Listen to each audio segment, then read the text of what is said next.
यानी कि attack Iran करवाएगा, लेकिन करवाएगा कहीं और से। सीरिया से इजराइल के ऊपर हमला होगा, आज नहीं तो कल, नहीं तो परसों, नहीं तो 6 महीने में यहां से होगा। हमास की तो दोनों टांगे तोड़ के उसको व्हीलचेयर पे बैठा दिया इजराइल ने, ठीक है। मोसाद ने अपने एजेंट हर लेवल पे डाल रखे हैं। उसका यह कहना है कि तुम जितने भी लीडर हो ईरान के, एक चीज का ध्यान रखना, तुम्हारी जान खतरे में है, तुम्हें अंदर ही अंदर लोग निपटा देंगे, क्योंकि मोसाद ने इतने जाल फैला रखे हैं। क्योंकि इनको पता है कि जिस दिन ये इजराइल से लड़े, भाई साहब, इजराइल जो है इनको दौड़ा दौड़ा के मारेगा। अब ईरान की पब्लिक बोलती है कि तुम तो बड़े चौधरी बन रहे थे भाई, कि हम ये कर देंगे जिहाद फी सबीलिल्लाह और हम चढ़ दौड़ेंगे और फलाना ढिमका। करो ना जिहाद, किसने रोका है तुम्हें? ईरान के जो लोग हैं वो जिहाद को सपोर्ट करते हैं, लेकिन भाई लड़ता कोई नहीं है, सब जबानी है मामला, राइट। इन्होंने सपोर्ट करा, इन्होंने बोला जाओ तुम लड़ो, यहूदियों ने इनको कूट दिया अच्छी तरीके से, दौड़ा दौड़ा के मारा है भाई, दौड़ा दौड़ा के मारा है, तबीयत से मारा है उन्होंने। यहूदियों ने इनको मारा, आराम करा, चाय वाय पी, फिर मारा, फिर चाय पी, फिर मारा, फिर ये चाय पीना और मारना, इसमें साल भर गुजर गया ऑलमोस्ट।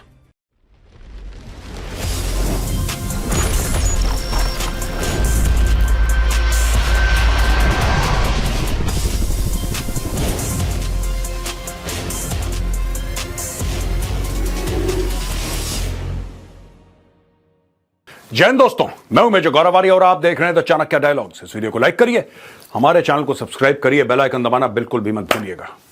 दोस्तों, इस पूरे इलाके का क्या फ्यूचर होने वाला है, इसके पीछे बड़ी चर्चा चल रही है, और यह चर्चा पिछले साल से शुरू है। 7 अक्टूबर 2023 जब हमास चढ़ दौड़ा था इजराइल के ऊपर, तब से चर्चा है कि क्या ये थर्ड वर्ल्ड वॉर हो रहा है, क्या ये हो रहा है, क्या पूरी दुनिया में आग लग जाएगी।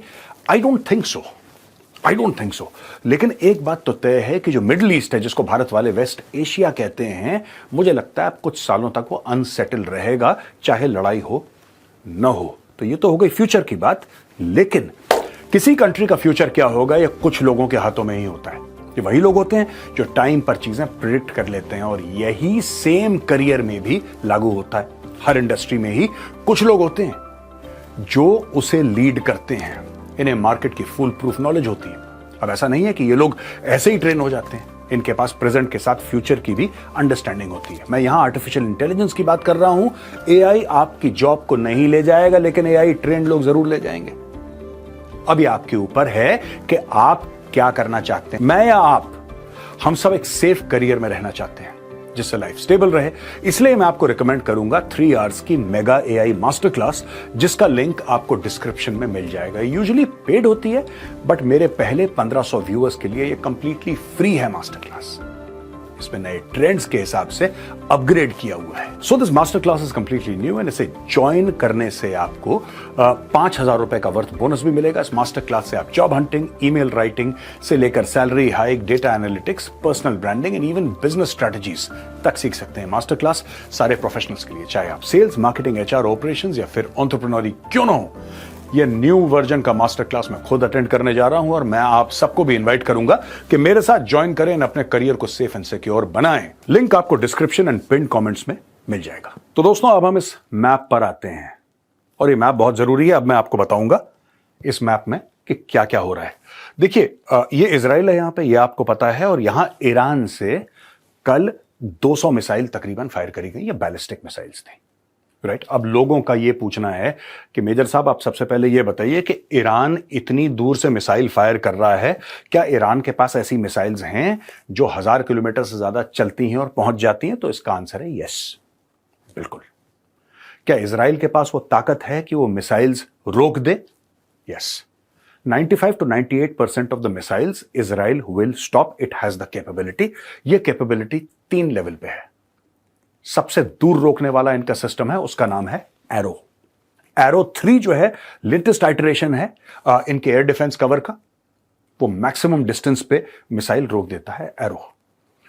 फिर उसके पीछे आता है डेविड स्लिंग। डेविड स्लिंग उसके पीछे है, और मिसाइल जो उससे चूक जाती हैं उसको डेविड स्लिंग रोक लेता है। और जो शॉर्ट डिस्टेंस के अटैक्स होते हैं, चाहे वो ड्रोन से हो, चाहे वो मिसाइल से हो, चाहे वो और किसी भी तरीके से हो, उनको रोकने वाला है आयरन डोम। आयरन डोम के बारे में तो आपने सुना ही होगा। अब दोस्तों, हम आते हैं मेन मुद्दे पे। ये जो पूरा एरिया है ना, यहां पे दोस्तों आग और लग रही है। तो जैसा मैंने बोला, तो दोस्तों कई मीडिया हाउसेस ये कहते हैं कि थर्ड वर्ल्ड वॉर हो जाएगा, तृतीय महायुद्ध, विश्व युद्ध हो जाए, ऐसा कुछ भी नहीं है। लेकिन हां, मामला खतरनाक है, मामला हाथ से निकलता दिख रहा है, और जो विश्व के पावर्स हैं, वर्ल्ड के पावर्स हैं, वो कोशिश कर रहे हैं कि मामले को समेटें। अब दोस्तों यहां पे दो चीजें हो गई है बहुत बड़ी। एक तो मोसाद के सीक्रेट एजेंट्स ने क्या करा, और दूसरा इजराइल की वो कौन सी चाल है जिसमें फंस गया ईरान। सबसे पहले मोसाद के बारे में हम बाद में बात करेंगे। सबसे पहले मैं आपको बताऊं, ऐसा था कि अभी तक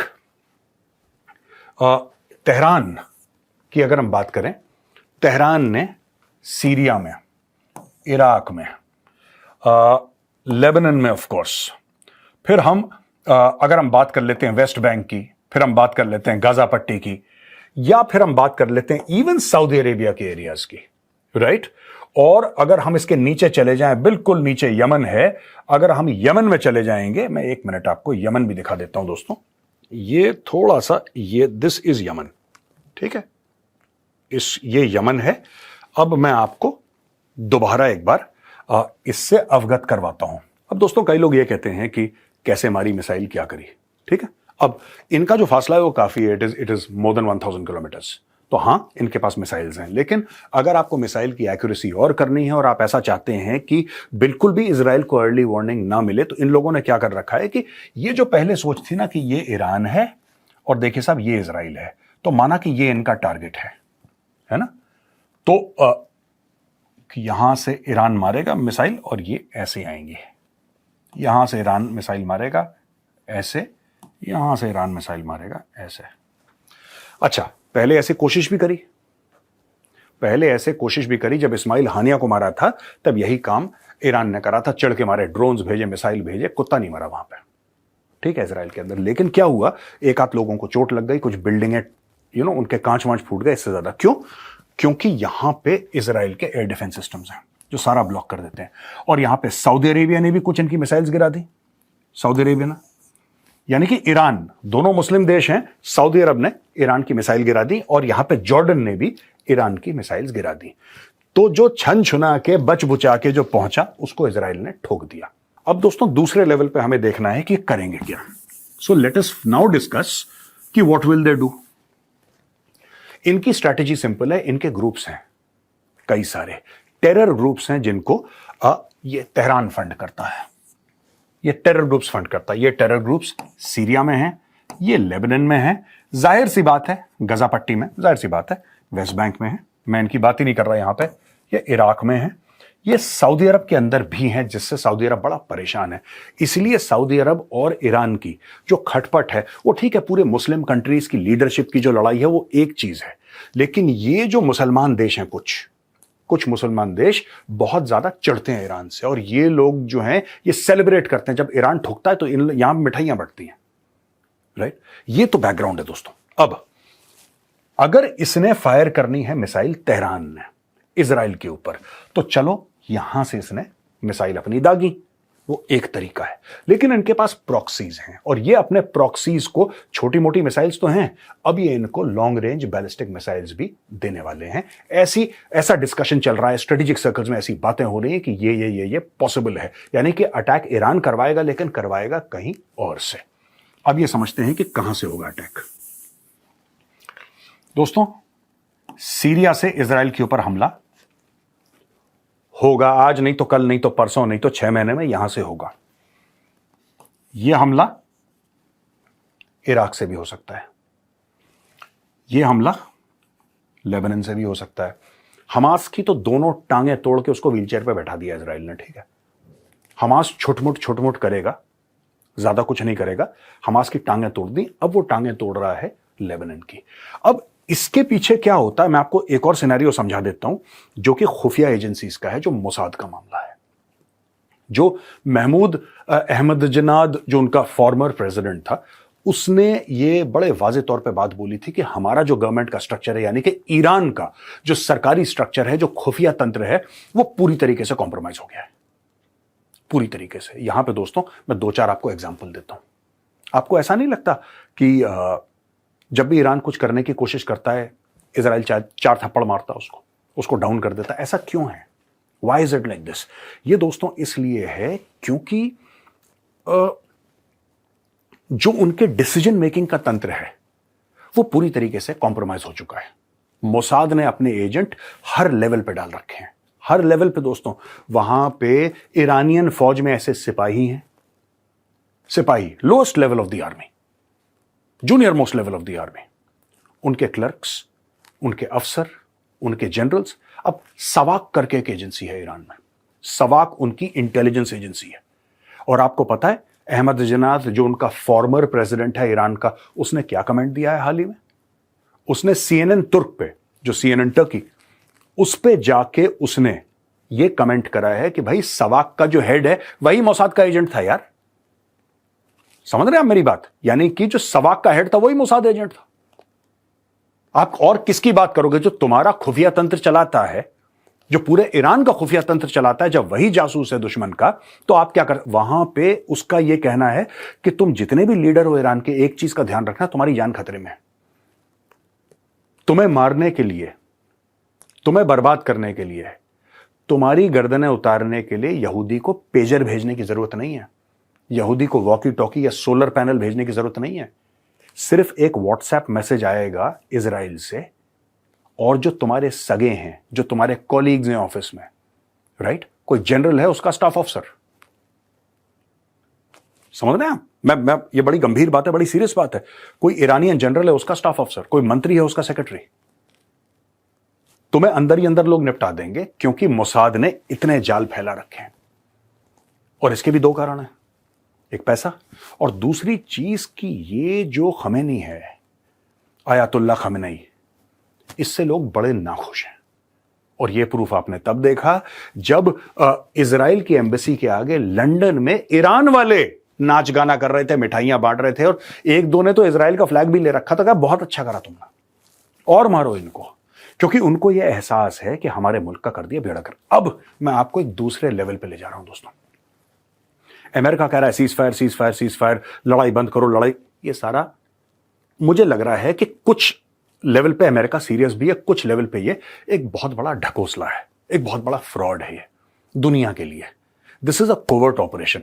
अब देखिए, बात यह है कि चाहे हम यहां पे हमास की बात कर रहे हैं, ठीक है ना, let us assume that Hamas is, was, will be, अभी पूरी तरीके से खत्म नहीं हुआ हमास, लेट अस से ये हो गया आपका हमास, ठीक है जी। ये एरिया आपका हो गया हिजबुल्लाह का, राइट, और आपके और एरियाज में आपके हो गए, आपके और एरियाज में आपके बंदे हो गए। अलग अलग जगह आपने अपने टेरर ग्रुप, यानी कि मैं ईरान की बात कर रहा हूं, आपने अलग अलग टेरर ग्रुप से बोला कि आप इजराइल को अटैक करो, और यही इनकी पॉलिसी रही है। सऊदी अरब को परेशान करना है, खट, ओमान को परेशान करना है, नो प्रॉब्लम, यूएई को परेशान करना है, घर की बात है, बोलो किसको ठोकना है। क्योंकि ईरान कभी खुद कुछ नहीं कर रहा। ईरान कभी खुद, ईरान इराक वॉर के बाद जो हुआ था, जब हुआ था, तब के बाद ईरान कभी सामने नहीं आया, boots on the ground. Iran चाहे कितनी भी गालियां दे दे, ईरान में यह हिम्मत नहीं है कि यहां से पार करके पहुंच जाए इजराइल और बोले कि हमें जिहाद लड़ना है। यह पॉसिबल ही नहीं है दोस्तों। कल अगर तेहरान बोले कि साहब हम यहां से जाएंगे इराक के थ्रू, सीरिया के थ्रू और लेबनान के थ्रू, और इनको हम अटैक कर देंगे, हम अपने टैंक भेज रहे हैं यहां से, क्योंकि ये फ्रेंडली एरियाज हैं इनके, ये फ्रेंडली एरिया है, लेबनान फ्रेंडली है, फिर क्या दिक्कत है? आपको सऊदी अरब से नहीं आना है ना, मत आओ ना। कौन कह रहा है आप सऊदी अरब से आओ? ठीक है, आपको जॉर्डन को आपको अलग करना है, कोई बात नहीं, आप जॉर्डन को छोड़ दो, क्योंकि जॉर्डन उनको पसंद नहीं करता, सऊदी अरब ईरान को पसंद नहीं करता, कोई बात नहीं, आप यहां से आ जाओ। नहीं आएंगे वो, क्योंकि इनको पता है कि जिस दिन ये इजराइल से लड़े, भाई साहब, इजराइल जो है इनको दौड़ा दौड़ा के मारेगा। और ये जो पूरा इन्होंने एक मुस्लिम वर्ल्ड में 57 मुस्लिम कंट्रीज में जो ईरान ने एक अपना भौकाल मचा रखा ना, कि ईरान है, अकेला है जो अमेरिका से भी लड़ सकता है, अकेला है जो इजराइल को हरा सकता है। दोस्तों, ये जो जज्बे वाली कौम वाला फ्रेज है ना, ये पूरा फ्रेज ही फ्रॉड है। ये 400 BC का फ्रेज है, ये 2 नंबर का फ्रेज है, कोई जज्बा वज्बा नहीं है, सब झूठ बोलते हैं। जज्बा होता तो अभी तक अटैक कर चुके होते, क्यों नहीं करते? जब इनके पास बहुत प्रेशर, 2 किस्म के प्रेशर हैं इनके ऊपर। Pressure number 1, public. अब ईरान की पब्लिक बोलती है कि तुम तो बड़े चौधरी बन रहे थे भाई, कि हम ये कर देंगे जिहाद फी सबीलिल्लाह और हम चढ़ दौड़ेंगे और फलाना ढिमका। करो ना जिहाद, किसने रोका है तुम्हें? राइट। दूसरी प्रॉब्लम यह है कि अगर ये जिहाद कर देते हैं तो इनको पता है कि यहूदी मार मार के सुअर बना देगा। क्लियर? अब कुछ तो इनको करना है यार, कुछ तो इनको करना है। तो जब मारा गया इनका कासिम सुलेमानी, तो इन्होंने अमेरिकन को बोला कि अगले 48 घंटे में हम वहां फलानी जगह अटैक करेंगे तुम्हारे ऊपर इंशाअल्लाह। धमकी की धमकी हो गई। इन्होंने फिर रॉकेट फायर करे। भाई साहब मैं बता रहा हूं, कबूतर नहीं मरा वहां पे। ईरान बड़ा स्मार्ट है इस मामले में। ईरान कहता है कि फिलिस्तीन की आजादी के लिए फिलिस्तीनियों को मरने दो। हम ट्विटर जैसे पाकिस्तानी है ना, पाकिस्तानी इस मामले में बड़े स्मार्ट हैं। पाकिस्तानी कहते हैं कि गरीब का बच्चा जो है वो कश्मीर में जाएगा। जो हमारे जर्नैल हैं, पाकिस्तानी जर्नैल, उनका बच्चा ऑक्सफोर्ड जाएगा, उनका बच्चा यूएस जाएगा, कनाडा जाएगा। वो पागल है जो कश्मीर में जाएगा। वही ईरान के लोग हैं। ईरान के लोग जाके जिहाद नहीं लड़ते वहां पे। ईरान के जो लोग हैं वो जिहाद को सपोर्ट करते हैं, लेकिन भाई लड़ता कोई नहीं है, सब जबानी है मामला। राइट। इन्होंने सपोर्ट करा, इन्होंने बोला जाओ तुम लड़ो। यहूदियों ने इनको कूट दिया अच्छी तरीके से, दौड़ा दौड़ा के मारा है भाई, दौड़ा दौड़ा के मारा है, तबीयत से मारा है उन्होंने। यहूदियों ने इनको मारा, आराम करा, चाय वाय पी, फिर मारा, फिर चाय पी, फिर मारा, फिर ये चाय पीना और मारना, इसमें साल भर गुजर गया ऑलमोस्ट। इतना मारा है इनको। अच्छा ये क्या करें? पब्लिक ओपिनियन से परेशान। पब्लिक ओपिनियन से परेशान। अब ये कहते हैं कि नहीं, हमें कोई ना कोई तो अटैक करना पड़ेगा। जैसे मैंने आपको बताया कि जब कासिम सुलेमानी को मारा था, जो कि Islamic revolutionary guard core IRGC का जनरल था, जब उसको मारा था ना कासिम सुलेमानी को, ये कर देंगे वो कर देंगे, इन्होंने पहले अनाउंस कर दिया। अमेरिकन ने छोड़ दिया बेस, तो कुछ एक दो गैराज वैराज इनके टूट गए, एक दो दीवारें गिर गई। भाई साहब कबूतर नहीं मरा वहां पे, कुत्ते को खरोच नहीं आई। पर अपनी कौम को तो बोल दिया, देखो हमने अमेरिका के ऊपर इतनी मिसाइलें दाग दी, इनका भी काम हो गया, इनका भी काम हो गया। वही चीज जब ईरानियन साइंटिस्ट्स को मारा, हम ये कर देंगे इंशाअल्लाह, हम वो कर देंगे, वही 4-5 मिसाइल, कुछ नहीं, चुप। इस्माइल हानिया को तेहरान में यहां ठोका था, इस्माइल हानिया को ठोक दिया उसके कमरे के अंदर। ओ भाई बताया किसने कि इस कमरे में रह रहा है ये? किस तारीख को आ रहा है, कौन से जहाज से आ रहा है, कौन इसको लेकर जाएगा, किस बेडरूम में सोएगा? Who told? ये यहूदियों को पता कैसे लग जाती? आप सोचिए ना, कहते हैं ना साम दाम दंड भेद, ये क्या है जो चाणक्य नीति है? साम दाम दंड, ये सिर्फ भारत के लिए नहीं है, पूरी दुनिया में अप्लाई करती है भाई। आप किसी को समझा लो, या आप उसको पैसा दे दो, ठीक है, या आप इसको डर कि हम तुम्हारी टांगें तोड़ देंगे अगर तुमने काम नहीं करा, या फिर भेद, छल कपट से। तो दंड और भेद है, इसमें इजरायली बहुत चैंपियन है भाई। इन्होंने पूरा मामला, अब देखो ये इन्होंने कर दिया कि हम ये कर देंगे इंशाल्लाह, हुआ कुछ भी नहीं। अब देखो नसरल्लाह को मार दिया यहां पे। इन्होंने क्या करा, ये दोस्तों मैं आपको बताता हूं, बड़ी इंटरेस्टिंग चीज। यहां पे लेबनान में इन्होंने ठोक दिया, माना कि ये मान लो कि नसरल्लाह को यहां पे मारा। मैं ऐसे ही आपको एडहॉक बता रहा हूं, ऐसे ही आर्बिट्रेरी बता रहा हूं यहां पे कि नसरल्लाह को मार दिया, हम ये कर देंगे, हम ये कर देंगे, हम ये कर देंगे। इन्होंने कुछ मिसाइल, उसका कुछ नहीं हुआ मिसाइल का, लेकिन अपने लोगों को बता दिया कि देखो हमने यहूदियों पे अटैक कर दिया, हमने जूस पे अटैक कर दिया। अच्छा फिर नेक्स्ट कितने लोग मरे भाई तेहरान में, ये तो समझाओ मुझे।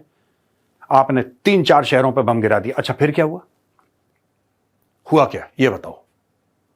उससे मिला कुछ नहीं मिला। अब जब इजराइल मारेगा बाप बाप करके भागोगे और फिर तुम विक्टिम कार्ड प्ले करोगे, फिर तुम बोलोगे कि इस्लामोफोबिया हो गया।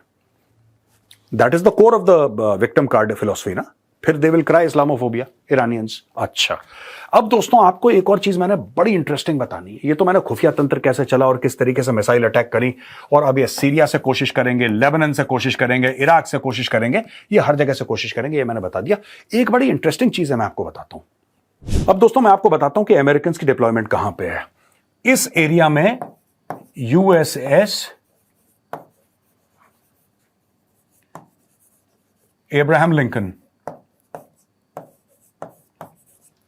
ये एब्राहम लिंकन है यहां पे, ये कैरियर ग्रुप है अमेरिका का, ये कैरियर ग्रुप है यहां पे। अब यहां से ये कैरियर ग्रुप क्या कर सकता है? 2 चीजें कर सकता है, ठीक है। मैं आपको दोनों जगह से बताता हूं किस तरीके से ये इजराइल को प्रोटेक्ट कर रहे हैं। कैरियर ग्रुप यानी कि सिर्फ एक एयरक्राफ्ट कैरियर नहीं है, इसके पास न्यूक्लियर सबमरीन्स भी हैं, इसके पास एयरक्राफ्ट भी हैं, इसके पास डिस्ट्रॉयर्स भी हैं, इसके पास फ्रिगेट्स भी हैं, इसके पास रिकॉनेसेंस एयरक्राफ्ट भी हैं, फाइटर जेट्स भी हैं, दुनिया भर के अटैक हेलीकॉप्टर्स हैं, पूरा एक पूरा इकोसिस्टम है यहां पे, अमेरिका का इकोसिस्टम।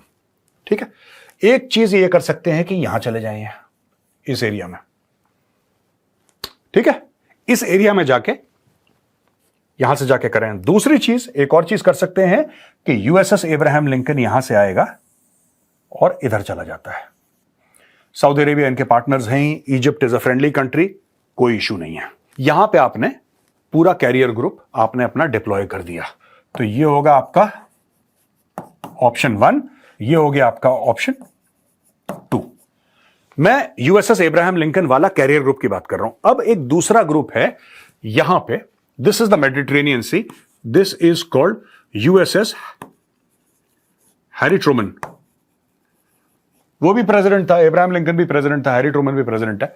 यहां पे ये यूरोप से आया और यहां पे, यानी कि अगर दोस्तों हम ये एरिया देखें, ये इस एरिया को प्रोटेक्ट करना है, आप यहां से भी प्रोटेक्ट कर सकते हैं, एक सर्कल ये हो गया, यहां से भी प्रोटेक्ट कर सकते हैं, एक सर्कल ये हो गया। इजराइल 100% सेफ है। लेबनान को तो ऐसे निकालेंगे जैसे खाने के बाद आप टूथपिक, दांत से आप फंसी रोटी, फंसा चावल निकालते हैं ना, सब्जी निकालते हैं, वो निकालते हैं, उसमें कोई दिक्कत वाली बात नहीं है। Israel will be well protected. 2 carrier groups are more than sufficient. These are floating cities.